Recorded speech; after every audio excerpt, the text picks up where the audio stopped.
350 guests watched my daughter tell everyone that a complete stranger was her father. My name is Jim Hayes, and I just paid $500,000 for her wedding. Imagine this, your own daughter telling a whole ballroom that you're dead while hugging another man she calls daddy. And I'm the one who paid for everything, every vendor, every flower, every piece of fancy glass, from the bank account of the dead father sitting alone at table 18. But here's what Victoria didn't know when she erased me from her story. Every contract had my name on it. Every payment came from my company. And I was holding the last check for $340,000 that would keep her perfect party going. 26 years of raising her. 6 months of planning her dream wedding. One moment when she completely betrayed me that changed everything. What happened next shocked even me. And it definitely wasn't what those rich people expected from a simple plumber in a borrowed tuxedo. Before I tell you how this story ends, I have to ask, have you ever been invisible in a room full of people celebrating something you made possible? If this story hits home, hit that subscribe button. I post real stories about everyday justice, and I'd love to know where you're watching from. Because tonight, my daughter learned that some bills come due in ways you never see coming. The Ashford Estate in Greenwich, Connecticut. Saturday, June 15, 2024. 4:30 in the afternoon. I pulled my 2019 Ford F-150 into the valet line behind a parade of fancy cars like Bentleys and Mercedes. The valet kid couldn't have been more than 20. He looked at my truck like I'd brought a dead fish to dinner. But he took my keys anyway. Professional courtesy, I guess. My rental tuxedo from Men's Warehouse felt like a costume. $89 for the day. Meanwhile, every other man here wore suits that cost more than most people's monthly rent. I could tell by the way the fabric moved. You don't build a business for 30 years without learning the difference between quality and pretense. But they had no idea who was really paying for their champagne. Inside, crystal chandeliers worth $25,000 each cast light over 350 of Connecticut's finest. The guest list read like a who's who of old money. Families whose names appeared on hospital wings and university buildings. And there was Victoria, my daughter, floating through the crowd in her $32,000 Vera wine gown. She saw me enter. Our eyes met across the room. She looked away. A wedding planner with a clipboard and a headset approached me. You must be. She checked her list. Table 18. Table 18. By the kitchen door, where the catering staff rushed back and forth with trays. Where the sound system had a slight buzz. Where families seat the relatives they have to invite but don't want to explain. That's me, I said. And Victoria was at table 1, center of the room, spotlight position, with her new family, the Whitmores. Preston Whitmore III was her husband-to-be. Preston Whitmore Sr. owned half the commercial real estate in Fairfield County. They had money that was old when my grandfather was still farming in Ohio. I took my seat and watched my daughter work the room. She moved differently now, practiced, like she'd been born to this. When guests asked about her family, she'd point toward table 1 and smile. My father's right over there, she'd say, gesturing toward a distinguished man in his 60s with silver hair and a custom tuxedo. Richard Morrison. I'd never seen him before in my life. Meanwhile, my table filled with +1s and distant cousins. Nice people, but not the kind who get mentioned in the Connecticut Society pages. We made small talk about the weather and the beautiful venue. Nobody asked what I did for work. Probably for the best. 26 years of raising that girl. 26 years of scraped knees and bedtime stories and dance recitals. I'd missed exactly 3 of her birthdays, all because of emergency calls. Burst pipes don't wait for convenient times. But I always made it up to her. Always. I paid for her private school when her grades suffered in public. $14,000 a year for Fairview Academy. I paid for her college. Yale, no less. $68,000 a year for 4 years. I paid for her apartment in Manhattan when she couldn't find work after graduation. $3,000 a month for 2 years. And now I was paying for this wedding. Every detail. The venue rental, $180,000. The catering, $85,000. The flowers, $28,000. The string quartet from the New York Philharmonic, $15,000. The photographer, $12,000. The 7-tier cake, $8,500. But Victoria had made one crucial mistake in her eagerness to fit in with Greenwich society. She'd forgotten to read the fine print on her dream wedding. The cocktail hour stretched on, and the distance between my table and hers felt like miles. I watched Victoria pose for photos with the Whitmores, playing the role of the grateful daughter they'd saved from obscurity. Every smile was a knife twist. If I stayed silent tonight, I'd lose more than money. I'd lose my self-respect. Let me tell you what 30 years of building Hayes Plumbing and Property Solutions really meant. Started in 1994 with a used van and a toolbox. Worked 16-hour days, 7 days a week for the first 5 years. Lived on peanut butter sandwiches and determination. But I didn't just fix pipes. I paid attention. I listened when customers talked about their problems. I learned that the lawyer with the leaking faucet was selling his building. I bought it, fixed it up myself, rented it out. Bought another, then another. 23 locations now. Hayes Plumbing and Property Solutions. We handle everything from residential service calls to commercial building management. Last year's revenue, $8.9 million. Net worth, certified by my accountant, same figure. Victoria knew none of this. In her mind, I was still the guy who came home with dirty hands and grease under his fingernails.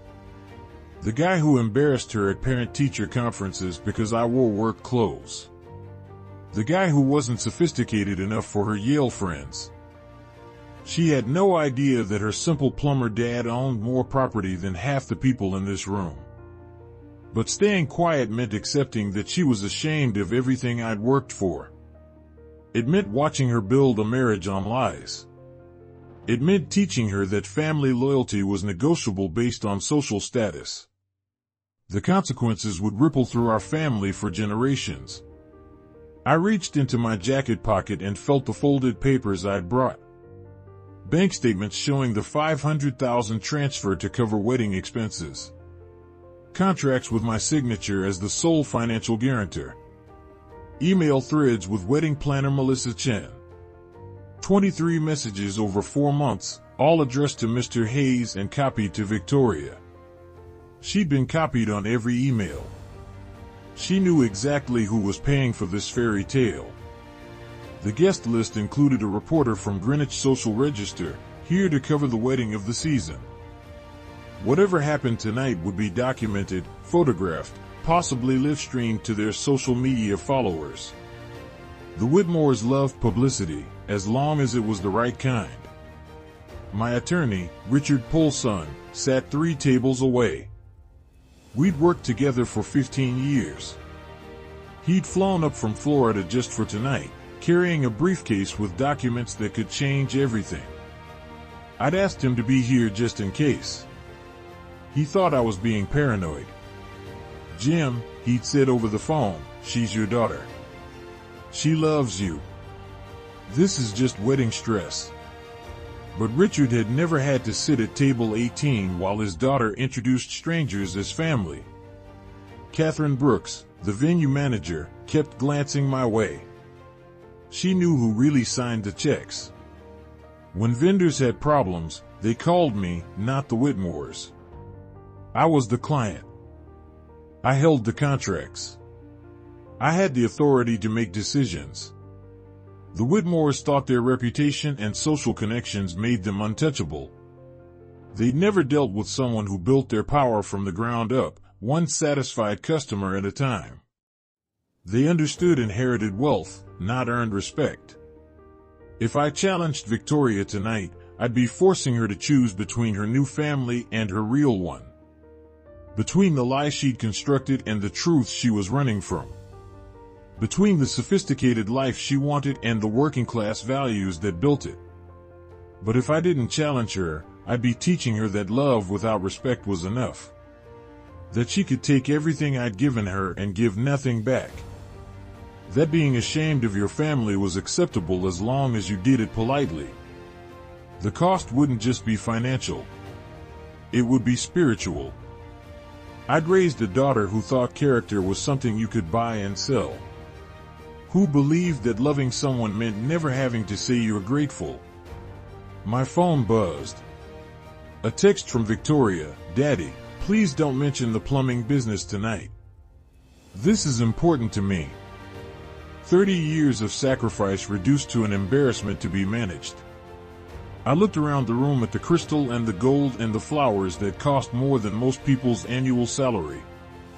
At the guests who'd never worked with their hands or worried about making payroll. At my daughter, who'd learned to be ashamed of the very qualities that made all this possible. The decision crystallized in that moment. Because some lessons can only be taught the hard way. 7:15. The cocktail hour hit full swing, and the social ecosystem revealed itself in all its polished cruelty. 3 guests approached my table within the first hour. All had worked with Hayes Plumbing over the years. Margaret Henderson, whose flooded basement I'd personally fixed last winter. Dr. James Walsh, whose medical building we'd renovated in 2019. Sarah Chen, whose restaurant's plumbing emergency I'd handled on Christmas Eve 2022. Jim Hayes. Margaret's face lit up. "I didn't expect to see you here." "Father of the bride," I said simply. Her expression shifted. Confusion, then understanding, then something approaching sympathy. "Oh. Oh my." Victoria never mentioned. "She keeps her private life private," I said. But Margaret's voice had carried. Nearby conversations paused. Eyes turned our way. The whispers started immediately. "That's the plumber. Victoria's father. I thought he was, oh, didn't she say her father passed away?" Within minutes, the story spread through the crowd like spilled wine through white linen. I watched faces change as the news traveled. Surprise. Awkwardness. A few looked genuinely sorry for me. Most just looked uncomfortable, like they'd stumbled into a family drama they didn't understand. Preston Whitmore Sr. noticed the commotion. 72 years old, silver-haired, wearing a bespoke suit that probably cost $4,000. He approached my table with the confident stride of a man who'd never been denied anything.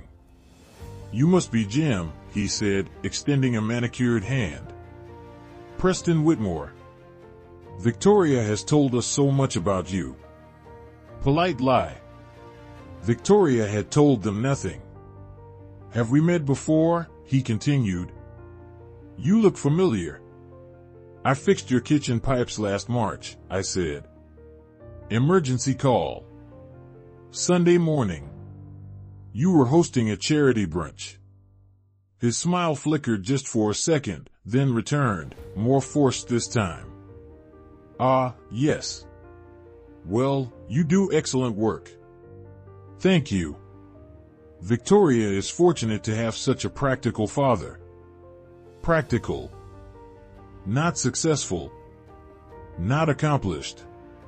Practical, like a tool you keep in the garage. He patted my shoulder, a gesture that managed to be both condescending and dismissive, and moved away. But the damage was done. The entire room now knew that the bride's father was the help. I watched Victoria's reaction from across the room. She'd seen the conversation, seen the whispers. Her face flushed red, then went pale. She said something sharp to Preston 3, who immediately looked in my direction. Not friendly curiosity. Assessment, like he was calculating whether I posed a threat to his perfect evening. The string quartet played Pachelbel's canon. Servers circulated with champagne that cost more per bottle than most people spent on groceries in a month. The flowers, white orchids flown in from Hawaii, filled the air with expensive perfume. But the mood had shifted. What started as elegant anticipation now carried an undercurrent of tension. Guests kept glancing between my corner table and Victoria's center stage position. The math didn't add up, and everyone knew it. Catherine Brooks, the venue manager, appeared at my elbow. "Mr. Hayes, is everything all right?" Professional concern. She'd been dealing with me for months during the planning process. She knew which signature appeared on the contracts. "Everything's perfect, Catherine. If you need anything at all, please let me know immediately." She emphasized immediately in a way that suggested she understood the delicate dynamics at play. Catherine had worked events for Greenwich Society long enough to recognize when social hierarchies were about to collapse. Preston 3 made his way over to me. 28 years old, Harvard MBA, trust fund baby who'd never earned a callus in his life. His handshake was weak, the grip of someone who'd never held anything heavier than a golf club. "Sir," he said, "I want to thank you for raising such an incredible woman." "She is incredible," I agreed. "Victoria mentioned that you've had some challenges over the years." Challenges, like working for a living, was a character flaw. "We all have challenges," I said. "And of course. But I want you to know that she'll never have to worry about money again. The Whitmore family takes care of our own. Our own." Like Victoria had been adopted out of poverty instead of choosing to abandon her family. "That's generous of you," I said. "Family is everything to us. Blood or otherwise. Blood or otherwise." The insult was subtle but unmistakable. Victoria might carry their name now, but she'd never really be one of them.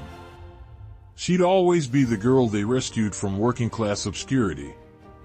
Preston 3 smiled, the kind of smile sharks probably wore before feeding, and returned to his table.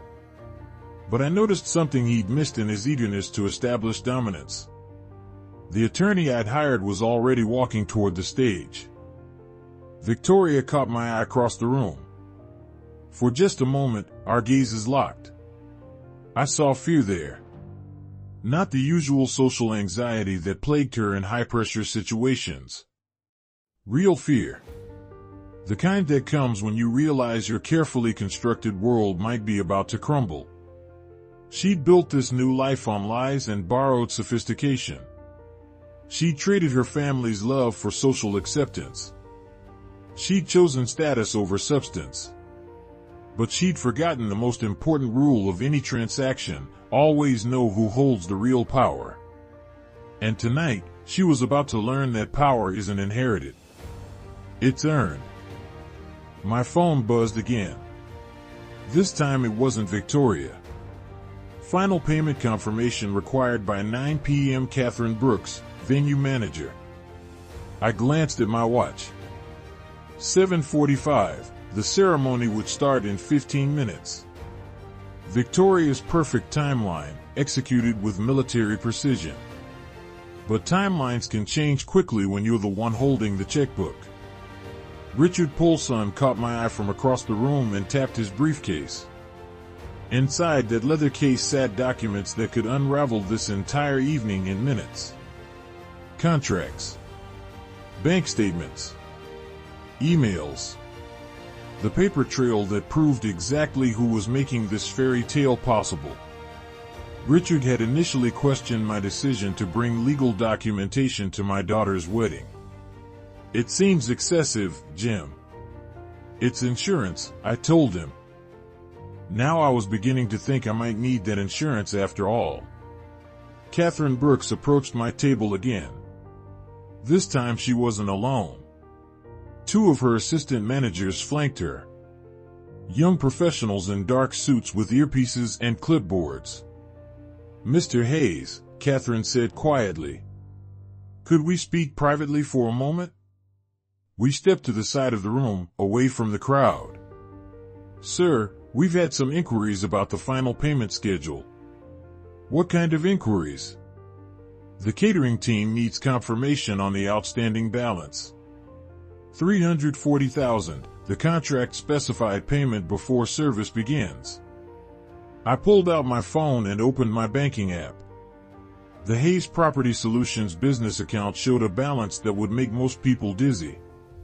But more importantly, it showed the pending transfer to Ashford Estate Catering. Scheduled for 9:15 p.m. Scheduled, not completed. "Is there a problem with the payment?" Catherine asked. "No problem at all," I said. "As long as the service meets the standards we agreed upon." Catherine's expression shifted slightly. After 15 years in the hospitality business, she'd developed an instinct for when clients were about to become difficult. But she'd also learned to recognize real authority when she saw it. "Of course, sir. Everything will be perfect. I'm counting on it." As she returned to her team, I noticed how they continued to watch me. Not with the casual attention they'd give a guest's father. With the focused concern they'd give their actual client. Because they understood something the Whitmores hadn't figured out yet. In business, signatures matter more than surnames. My phone rang. Unknown number with a Connecticut area code. "Mr. Hayes, this is David Chen from Fairfield County Social Register. We're covering the wedding tonight. I'm not interested in interviews. Actually, sir, I was calling about the catering situation. I understand there's been some confusion about the payment structure. Word traveled fast in small communities. Someone had talked." "No confusion," I said. "Everything's exactly as it should be. Will the reception proceed as scheduled?" Interesting question. David Chen wasn't calling about social coverage. He was calling because someone had tipped him off that tonight's wedding of the season might not go according to plan. "You'll have to wait and see," I said, and hung up. Preston Whitmore Sr. was holding court near the bar, regaling guests with stories about his latest yacht purchase. $2 million for something he'd use 6 weekends a year. But he was careful to speak loudly enough that everyone could hear about his casual relationship with money. Old money loves an audience almost as much as it loves itself. But old money also makes assumptions. They assume that because they've always had wealth, they understand how wealth works. They assume that social connections are the same as business relationships. They assume that a working-class man in a borrowed tuxedo poses no real threat to their carefully ordered world. Tonight, they were about to learn the difference between having money and controlling it. The ceremony was about to begin. Victoria's moment of triumph. The culmination of months of planning and a lifetime of social climbing. But every perfect moment depends on someone keeping the lights on. And I was the one holding the switch. 8:45 p.m. dinner service was in full swing, and the mood had shifted from cocktail tension to celebration. The ceremony had been flawless. Victoria, radiant in her Vera wine gown. Preston III playing his part with practiced perfection. Even I had to admit they looked good together. But the real test was about to begin. Preston Whitmore Sr. stood to give his toast. The room quieted as 350 guests turned their attention to the head table. Crystal glasses caught the light from those 25,000 chandeliers. The moment felt suspended, perfect, like a photograph from a society magazine. Friends, family, and honored guests, Preston Sr. began, his voice carrying the authority of old money and older privilege. Tonight, We celebrate not just the union of two young people, but the joining of two families. Polite applause. Knowing smiles. Everyone understood their role in this performance. Victoria, he continued, turning toward my daughter, you have brought such joy to our family. Your grace, your intelligence, your character, these are the qualities that make us proud to call you our daughter. Our daughter. The phrase hit like a physical blow. But I especially want to thank the man who raised you to be the remarkable woman you are today. Preston Sr. raised his glass and looked directly at Richard Morrison, the distinguished stranger sitting at the head table. To Victoria's father, a man who embodies everything we admire about integrity and dignity. The room erupted in applause. 350 people rose to their feet. Glasses raised toward a man who had never changed my daughter's diaper. Never stayed up all night when she had a fever. Never sacrificed a single thing for her happiness. Victoria beamed, her smile radiant and grateful. She raised her own glass toward Morrison, mouthing, I love you, Daddy, for all to see. 26 years of fatherhood erased with a single toast. But Preston Sr. wasn't finished. Victoria often tells us how fortunate she is to have been raised by such a principled man. How his guidance shaped her into someone who understands the importance of family, loyalty, and doing what's right. His voice carried across the room with perfect projection. In a world where so many young people lack proper role models, Victoria had the blessing of a father who taught her the difference between class and mere wealth. The irony was so thick I could taste it. Richard Morrison, Preston Sr. continued, gesturing grandly toward the impostor, thank you for giving us the gift of your daughter.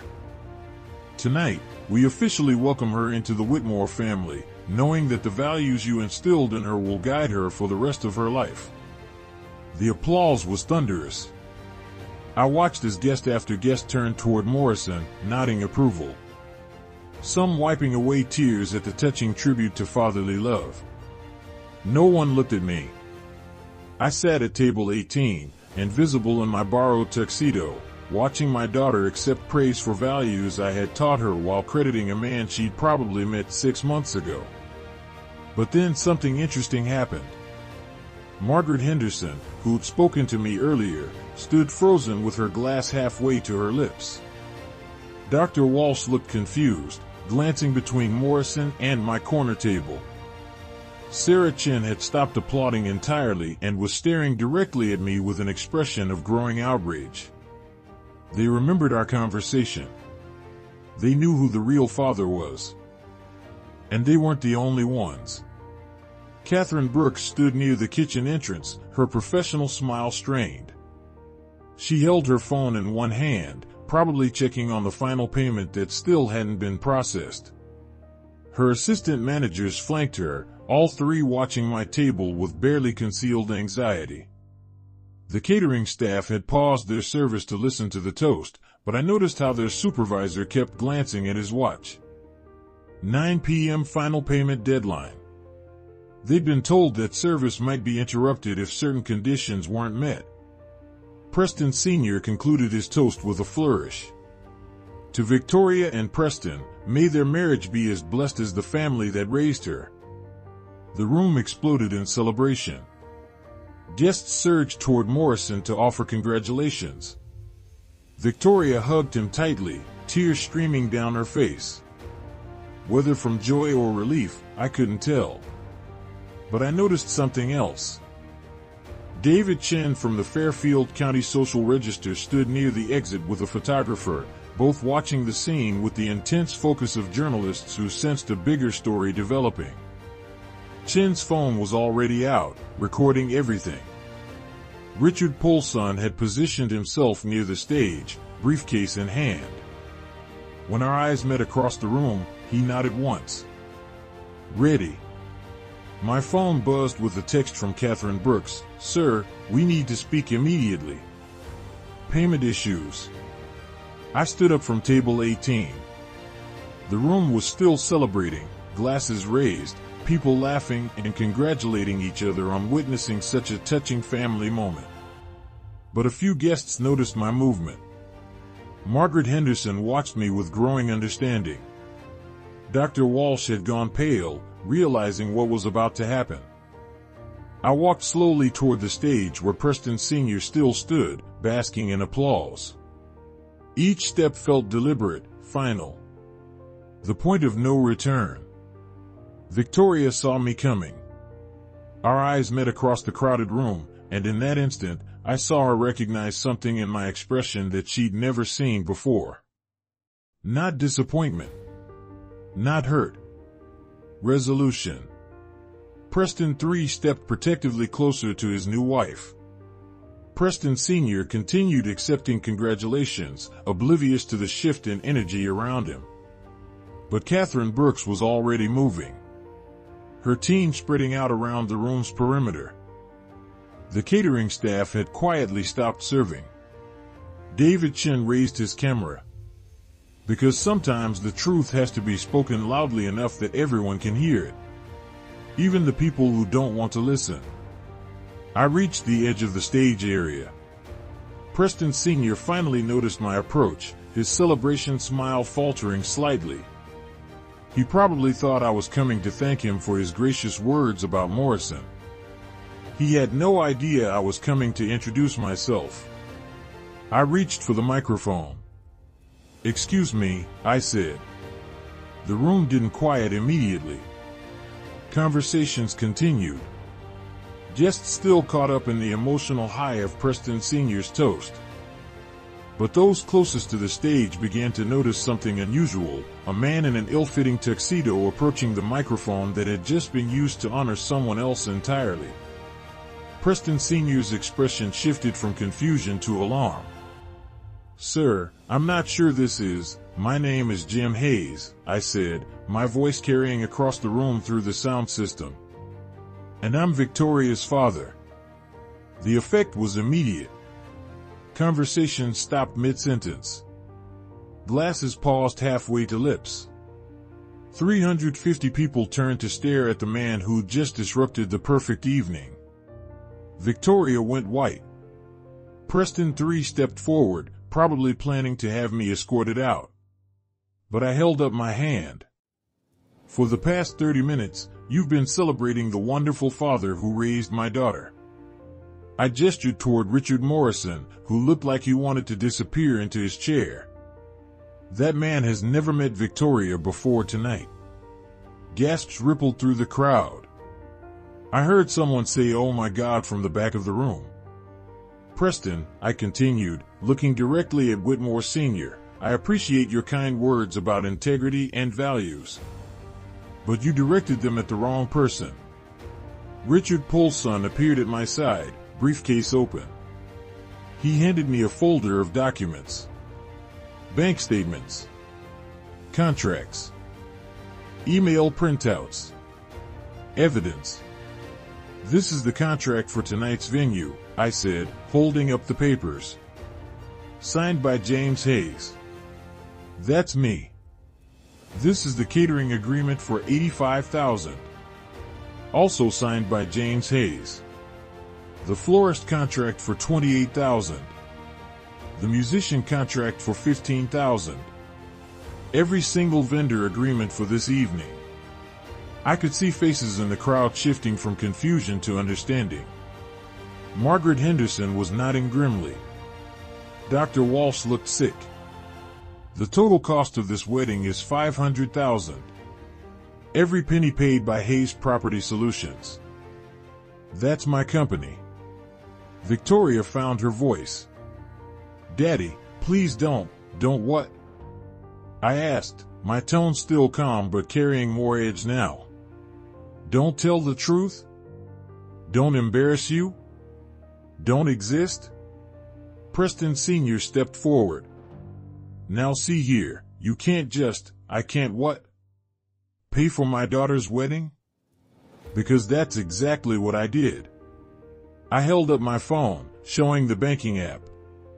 "This is the business account for Hayes Property Solutions. Current balance, $12.3 million. Tonight's wedding expenses transferred in full. The room was dead silent now. Even the catering staff had stopped moving.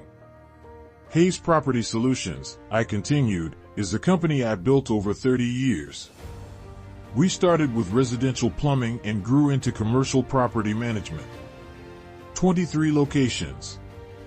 $8.9 million in annual revenue. Not bad for a simple plumber. Catherine Brooks approached the stage, flanked by her assistant managers. "Mr. Hayes," she said, loud enough for everyone to hear, "we need to discuss the final payment authorization." Perfect timing, Catherine. Of course. You need the final $340,000 before you can complete tonight's service. Preston Sr. looked confused. What final payment? Everything was arranged. Everything was arranged by me, I said.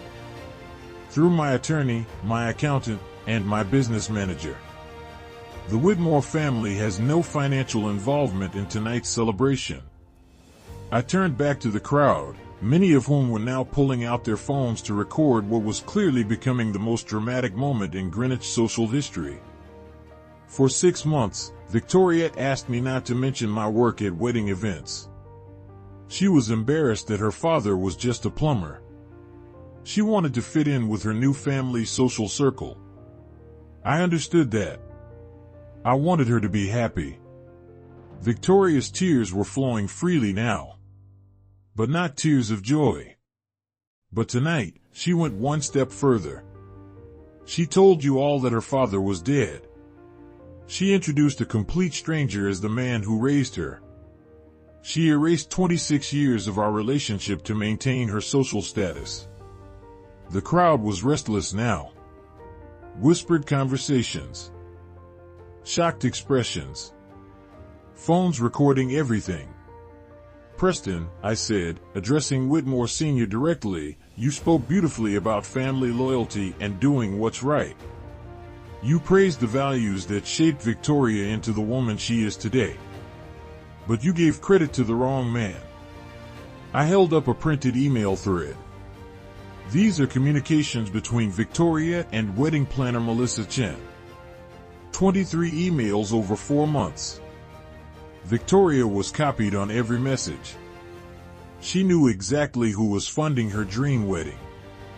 David Chen from the Social Register was recording everything, his photographer capturing the stunned expressions around the room. So now we come to the final payment, I said, addressing Catherine Brooks but speaking loudly enough for everyone to hear. $340,000 to complete tonight's service. I reached into my jacket pocket and pulled out a folded check. The final payment Catherine needed. The check that would keep the reception running smoothly. The room held its breath. Catherine, as the client whose signature appears on every contract, I have a question. Does this venue provide service to people who are ashamed of their families? Catherine looked trapped. Sir, because I'm not interested in funding a celebration of my own humiliation. I looked at the check in my hands. $340,000, made out to Ashford Estate Catering. Signed and ready. Then I tore it in half. The sound of ripping paper carried across the silent room like a gunshot. The contracts are void, I announced. No final payment means no continued service. I believe that's standard hospitality industry practice. Victoria screamed. Not a cry of surprise. A full-throated scream of panic and rage. You can't do this, she shouted. This is my wedding. Yes, I said calmly. It was. The silence lasted exactly 3 seconds. Then chaos erupted. Victoria launched herself toward the stage, her $32,000 gown trailing behind her like a silk accusation. Daddy, you can't. Please, there has to be another way. But there wasn't another way. That's what she'd never understood about business. When you make certain choices, you eliminate certain options.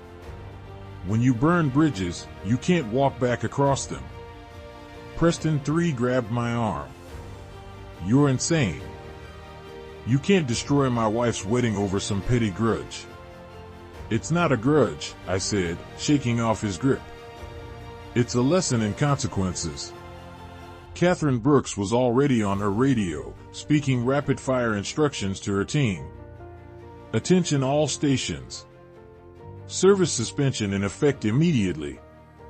Secure all payments. Contact vendor supervisors. The catering staff began clearing tables with professional efficiency. Servers collected wine glasses from startled guests. The string quartet stopped mid-piece, instruments lowering in confusion. Preston Sr.'s face had gone purple. This is outrageous. I'll have you arrested. I'll sue you for everything you're worth. On what grounds? Richard Polson stepped forward, briefcase still open. My client fulfilled his contractual obligations. He paid $260,000 up front. The final payment was contingent on satisfactory service completion. The service was satisfactory. Was it? I asked. Because part of the service I paid for was treating my family with respect. That didn't happen. Dr. Walsh approached the stage, his face grim. Jim, I owe you an apology. I should have said something earlier. No apology needed, James. You're not responsible for my daughter's choices. But other guests were reacting differently. I could hear fragments of heated conversations. Despicable behavior. How could she do that to her own father? The Whitmores should have known. 500,000. David Chen from the Social Register was interviewing guests, his photographer capturing every moment of the collapse. This wouldn't just be local gossip. It would be documented, published, permanent. Victoria collapsed into a chair, her perfect wedding dress pooling around her like spilled champagne. 26 years, she sobbed. You're throwing away 26 years over one night. I'm not throwing anything away, I said. You already did that when you told 350 people I was dead. The venue was emptying rapidly now. Guests gathered their belongings and headed for the exits. Some stopping to offer quiet words of support. Others clearly eager to escape the family drama. The old money crowd particularly seemed uncomfortable with such raw displays of emotion. Preston Whitmore Sr. made one final attempt at control.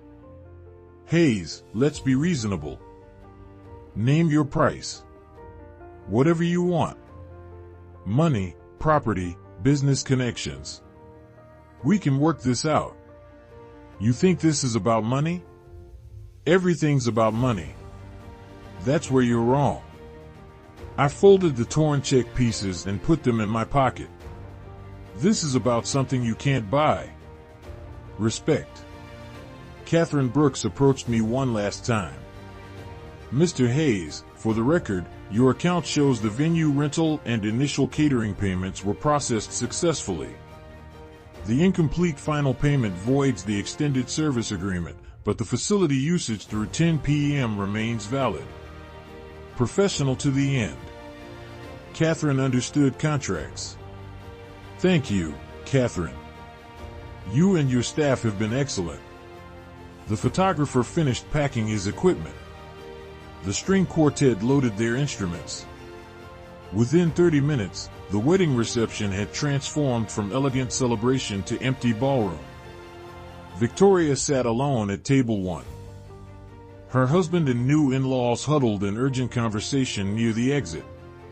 Preston 3 kept glancing at his wife with something that looked like disappointment. Maybe even disgust. This wasn't the sophisticated family he thought he was marrying into. Richard Morrison, the fake father, had slipped out early, probably recognizing that his role in the evening's deception wouldn't reflect well on his reputation. Victoria, I said, approaching her table. She looked up at me with red-rimmed eyes. Are you happy now? You've ruined everything. I didn't ruin anything, I said quietly. I just stopped paying for it. She wiped her nose with a cloth napkin that probably cost more than most people's dinner. 30 years building your precious business, and you destroy it all in one night. My business will be fine. It's built on real relationships with real people who value honest work. But your marriage? I glanced toward the Whitmores, who were still in heated discussion. That might be a different story. Preston III was gesturing angrily at his father, his voice carrying across the now empty ballroom. You said you'd handled the financial arrangements. You said everything was covered. We assumed, Preston Sr. began. You assumed wrong. Preston III snapped. Do you have any idea how this looks? My wife's father just publicly humiliated our entire family. Victoria flinched at the word humiliated. The social register reporter got everything, Preston III continued. Photos, quotes, financial details. By tomorrow morning, everyone in Greenwich will know we hosted a wedding we couldn't afford to pay for. That was the real wound. Not that Victoria had lied about her family. Rich people lie about inconvenient relatives all the time. The problem was that the lie had been exposed publicly, dramatically, with evidence. In their world, image was everything. And their image was now permanently stained. Richard Polson packed his briefcase. Jim, legally speaking, you're completely protected. All contracts were properly executed. The payment structure was clearly defined. No court would find fault with your actions. Thanks, Richard. But personally speaking, that was either the bravest thing I've ever seen or the most devastating. Maybe both. Victoria stood slowly, her dress rustling in the empty ballroom. For a moment, she looked like the little girl who used to wait for me to come home from work, ready to tell me about her day. I loved you, she said. Despite everything, I loved you. Past tense. You just destroyed my marriage before it even started. No, Victoria. You did that when you chose shame over family. I just made the consequences visible. The Whitmores finished their conference and approached us. Preston III's face was cold, calculating. The romantic groom had been replaced by a businessman assessing losses. Victoria, he said, we need to discuss our options. What options? Damage control. Media management. Financial restructuring. He glanced at me dismissively. This situation is manageable, but it will require significant adjustments to our original plans. Even now, he was speaking in corporate language. Their marriage wasn't wounded, it required adjustments. Their humiliation wasn't devastating, it was manageable. Victoria looked between her husband and her father. For the first time all evening, she seemed to see both men clearly. Preston III represented everything she thought she wanted. Status. Security. Acceptance into a world where appearance mattered more than substance. I represented everything she'd been trying to escape. Working class origins. Earned rather than inherited wealth. Values that couldn't be bought or borrowed. I need to think, she said. Think quickly, Preston III replied. The longer this story circulates, the harder it becomes to contain. He wasn't asking if she was okay. He wasn't apologizing for his family's role in the deception. He was managing a public relations crisis. Catherine Brooks appeared one final time. Mr. Hayes, the venue is secured. Your remaining items will be stored safely overnight. Thank you, Catherine.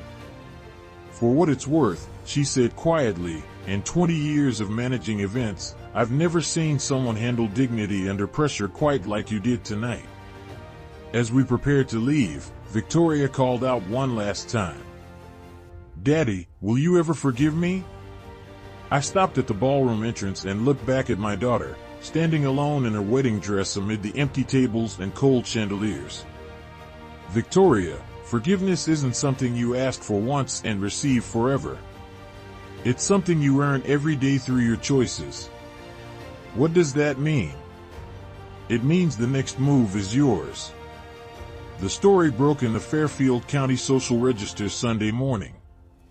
David Chen's article ran with the headline, "Wedding of the Season Ends in Financial Drama as Bride's Father Cancels Payment." The piece included photos from the reception, quotes from unnamed guests, and a detailed breakdown of the evening's costs. By noon, it had been shared across every social media platform in Connecticut. By evening, it had gone national. Victoria called me at 7 a.m. Her voice hoarse from crying. "It's everywhere, Daddy. Everyone's talking about it. What are people saying? Some are calling you a hero. Others are saying you're vindictive and cruel." She paused. "The Whitmores aren't talking to me. What about Preston? He's evaluating our situation." His words. Evaluating. Like she was a business investment that had suddenly become risky. "Victoria, what did you expect? You built your marriage on lies. Lies have consequences. I know that now." By Monday morning, the financial implications became clear. The Ashford estate was pursuing the Whitmore family for the unpaid balance. Vendors who had extended credit based on the family's reputation were demanding immediate payment. The wedding industry gossip network had spread the story to every planner, caterer, and venue manager in the tri-state area. Preston Whitmore Sr. called me directly Tuesday afternoon. "Hayes, we need to settle this like gentlemen. I thought we already did. This publicity is damaging both our families. My business relationships are suffering. My son's marriage is under strain. That's unfortunate. I'm prepared to offer compensation for the financial inconvenience you experienced." He still didn't understand. After everything that had happened, he thought this was about money. "Preston, you can't buy your way out of this. Your family participated in erasing me from my daughter's life. Money won't fix that." "Then what do you want?" "I want Victoria to decide who she really is. And I want you to stay out of that decision." The social consequences rippled through Greenwich society like aftershocks from an earthquake. The Whitmores found themselves disinvited from several upcoming events. Their charity board positions were quietly restructured. The family patriarch's reputation for shrewd business dealings was tainted by his failure to understand the basic terms of his son's wedding. But the most significant consequence was within Victoria's marriage itself. Preston III, it turned out, had married Victoria partly because his family viewed her as a project. A beautiful girl from modest circumstances who could be molded into a proper society wife. The discovery that her circumstances weren't modest at all, and that she'd been willing to lie about her family to gain acceptance, undermined everything he thought he knew about her. Margaret Henderson stopped by my office Thursday morning. "Jim, I owe you an apology. When I saw you at that wedding, I should have spoken up immediately." "You don't owe me anything, Margaret." "Yes, I do. We all do. Everyone who worked with you over the years, who knew what kind of man you were, and who stayed silent while they tried to erase you. She wasn't the only one." Dr. Walsh sent a letter. Sarah Chen called personally. Customers who had heard the story reached out to express support. The working-class community that had always known my worth was rallying around the principle I had defended. But the most interesting response came from unexpected sources. 3 business owners contacted Hayes Property Solutions about potential partnerships. A commercial real estate developer wanted to discuss joint ventures. A regional bank requested a meeting about expanding our property management services. The publicity that was supposed to embarrass me had actually enhanced my professional reputation. In the business world, standing up for your principles, even at significant personal cost, was seen as a strength, not a weakness. Victoria and Preston III attended marriage counseling for 2 weeks before he filed for annulment. His grounds: fraudulent misrepresentation of family background and financial status. Legal documents that would become part of the public record, ensuring that Victoria's deception followed her forever. She moved back to her Manhattan apartment, the one I'd been paying for throughout her marriage. For the first time in months, she was truly alone with the consequences of her choices. Friday evening, she called again. "The annulment papers came through today." "I'm sorry to hear that." "Are you really?" "Victoria, I never wanted your marriage to fail. I wanted it to be built on truth. Well, now I have nothing. No husband. No family. No reputation. You have the same thing you've always had, the choice to be who you really are instead of who you think people want you to be. And if I make that choice, if I stop being ashamed of where I came from, then maybe we can start rebuilding what we lost. It's too late for that. It's only too late when one of us stops breathing. Until then, there's always tomorrow." The line went quiet for a long moment. "I'll think about it," she finally said. "That's all I've ever asked for." 6 weeks later, Victoria knocked on my office door. Not my home. My office. Hayes Property Solutions, Building A, Suite 101. The headquarters of the business empire she'd been too ashamed to acknowledge. She looked different. Simpler. Her hair was pulled back in a practical ponytail instead of an elaborate updo. She wore jeans and a sweater instead of designer clothes. Most importantly, her expression had changed. The artificial sophistication was gone, replaced by something I hadn't seen in years: genuine uncertainty. "Hi, Daddy." "Hello, Victoria. Can we talk?" I gestured to the chair across from my desk. The same desk where I'd planned her wedding payments 6 months earlier. The same chair where she'd sat as a teenager, complaining about homework while I finished paperwork. "How are you doing?" I asked. "Honestly? Terrible. The annulment made the papers. I lost my job at the gallery, too much negative publicity. Most of my friends from the Whitmore circle won't return my calls. I'm sorry to hear that, but also relieved. That surprised me. Do you know how exhausting it is to pretend to be someone else every day? To monitor every word, every gesture, every opinion to make sure it fits the image you're supposed to project?" I waited. She needed to say this in her own words, at her own pace. "I've been thinking about what you said. About earning forgiveness through daily choices." She looked around my office, taking in the awards on the walls, the photos of completed projects, the evidence of 3 decades of honest work. "I want to make different choices now." "What kind of choices?" "I want to work. Real work. Not managing social events or picking out flowers for charity galas. I want to learn the business that built everything I took for granted." I studied her face, looking for signs of performance or manipulation. But what I saw was exhaustion mixed with determination. The look of someone who'd hit bottom and decided to climb back up instead of staying there. "The business isn't glamorous, Victoria. It's early mornings and difficult customers and problems that don't have elegant solutions. I know. I've been reading about property management, about commercial leasing, about building maintenance. I'm not asking for a handout. I'm asking for a chance to prove I can contribute something real. What about your trust fund lifestyle? Your Manhattan apartment?" I gave up the apartment. I'm staying at an extended stay hotel until I can afford something modest." She managed a weak smile. "Turns out when your father cuts off your funding and your husband annuls your marriage, you learn about budgets pretty quickly."